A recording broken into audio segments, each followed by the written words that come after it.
السلام علیکم۔ پیش خدمت ہے رپورٹ 89.4۔ میں ہوں فرت عباس شاہ۔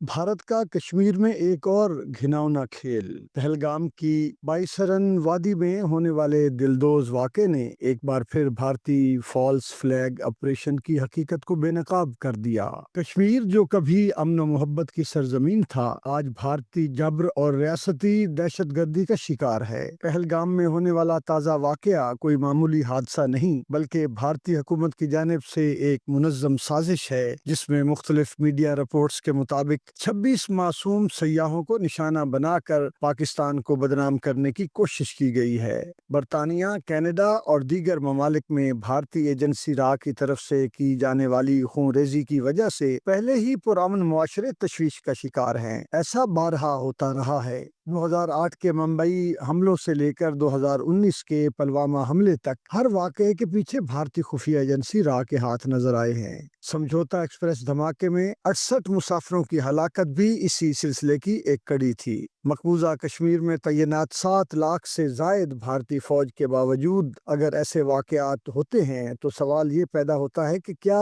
بھارتی فوج نااہل ہے یا پھر یہ حملے خود بھارتی ایجنسیوں کے اسٹیج کردہ ہیں۔ حالانکہ بھارتی ستمگروں اور غارت گروں کو معلوم ہے کہ بہادر کشمیری عوام بھارتی جبر کے سامنے نہ کبھی جھکے ہیں اور نہ کبھی جھکیں گے۔ بھارت اپنی ناکامی چھپانے کے لیے ہمیشہ پاکستان کو مورد الزام ٹھہراتا آیا ہے۔ ایسے انسانیت سوز واقعات کے تسلسل پر عالمی برادری کی مستقل خاموشی بھی سوالیہ نشان ہے۔ پاکستان نے ہمیشہ کشمیریوں کے حق خود ارادیت کی حمایت کی ہے۔ Army chief general Syed Asim Munir نے بھی واضح کیا ہے کہ پاکستان کشمیریوں کے ساتھ ہر اخلاقی، سیاسی اور نظریاتی محاذ پر کھڑا رہے گا۔ پاکستان زندہ باد۔